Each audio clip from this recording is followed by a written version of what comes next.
बिस्मिल्लाहिर्रहमानिर्रहीम। अस्सलामु अलैकुम वरहमतुल्लाहि वबरकातुहू। कैसे हैं बच्चों आप? ये आपके उर्दू का पीरियड है। पहले दुआ पढ़ लेते हैं। रब्बी ज़िदनी इल्मा, ए मेरे रब मेरे इल्म में इज़ाफ़ा फरमा। बेटा अपनी किताब का सफ़ा नंबर 22 खोलिए। सफ़ा नंबर 22 पे हम आ गए बेटे। इसमें आज हम नया सबक शुरू करेंगे। दौरे क़दीम के एक अज़ीम मुसलमान साइंसदान। जी बेटे, हमारे जो पहले ज़माने में साइंसदान थे ना, वो बहुत ज़्यादा ग्रेट थे, बहुत ज़्यादा अजीम थे, बहुत ज़्यादा आलिम थे। उनके पास माशाल्लाह इल्म बहुत था। और साइंसी तरक्की जो आज हम दुनिया में देखते हैं, उसमें बहुत ज़्यादा हिस्सा मुसलमान साइंसदानों का है। आइए सबक पढ़ना शुरू करते हैं।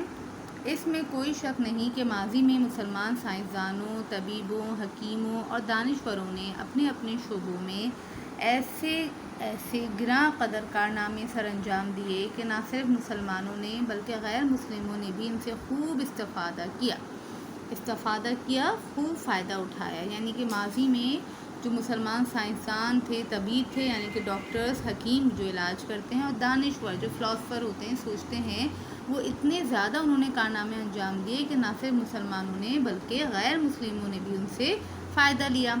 इब्ने सीना एक ऐसे ही मुसलमान फ़लसफ़ी, तबीब और दानिश्वर थे जिन्होंने तिब की कई ऐसी किताबें तसनीफ़ की जिनसे यूरोपी तबीबों और दानिश्वरों ने बड़ी रहनुमाई हासिल की।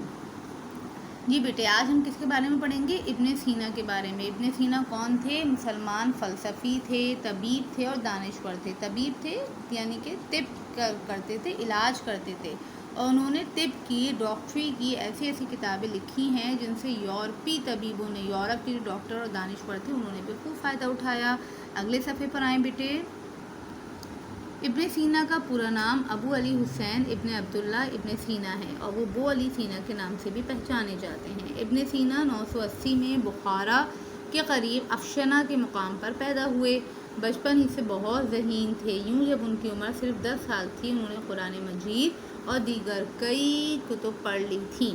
उम्र बढ़ने के साथ साथ उन्हें फ़लसफ़े से दिलचस्पी पैदा होती चली गई। इस सिलसिले में उन्होंने यूनानी किताबों का मुताला किया। कौन सी किताबों का? यूनानी, जो कि यूनान के लोगों ने लिखी थी। इस दौर में यूनानियों को मुख्तलिफ उलूम के हवाले से माना जाता था। उस ज़माने में जो यूनानी थे ना बेटे, यूनान में रहने वाले लोग, उनको बहुत ज़्यादा माना जाता था। उनके पास बहुत इल्म होता था। तजुर्बात करना इब्ने सीना का शौक़ था। वो अक्सर मुख्तलिफ हवाले से तजुर्बात करते रहते थे, और फिर उन्होंने पेचीदा अमराज के हवाले से कुछ कामयाब तजुर्बात किए तो उनकी शोहरत दूर दूर तक पहुंच गई। एक्सपेरिमेंट करते रहा करते थे बेटे। तो कुछ पेचीदा अमराज यानी कि कुछ ऐसे अमराज, ऐसी बीमारियां जिनका इलाज दरियाफ्त नहीं हुआ था, उसके हवाले से उन्होंने कुछ कामयाब तजुर्बात किए तो वो मशहूर हो गए। इस बारे में हुक्मरानों तक भी इत्तलात पहुँची। हुक्मरान यानी कि जो उस वक्त के बादशाह थे, ठीक है, उन तक भी इत्तलात पहुँची। उन्हीं दिनों शाह बुखारा इब्ने मंसूर बीमार हो गए। उन्हीं दिनों बुखारा के बादशाह इब्ने मंसूर बीमार हो गए। उनके दरबारी हकीमों और तबीबों ने उनका इलाज किया। जो उनके दरबार में अपॉइंटेड थे ना हकीम और तबीब, उन्होंने तो उनका इलाज किया, लेकिन कोई ख़ास फ़ायदा ना हुआ, फ़र्क नहीं पड़ा। चुनांचे इब्ने सीना को बुलाया गया। शाह इब्ने मंसूर ने उनसे कहा, इब्ने मंसूर जो बादशाह थे बुखारा के, उन्होंने कहा, हमने तुम्हारी काफ़ी शोहरत सुनी है। यूँ तो हमारे दरबार से कई हकीम और तबीब मुंसलिक हैं, लेकिन हम जो कुछ अरसे से अलील हैं, अलील माने बीमार हैं, तो वो हमारा मुनासिब इलाज नहीं कर पाए हैं। यही वजह है कि हम अब तक सेहतयाब नहीं हुए। क्या तुम हमारा इलाज कर सकोगे? हुजूर, शिफा देने वाला तो अल्लाह ताला है। अगर उसे ही मंजूर है कि मेरे हाथों से आप शिफा याब हों, तो आप ज़रूर मेरे इलाज से ठीक हो जाएंगे। इन्होंने अदब से जवाब दिया।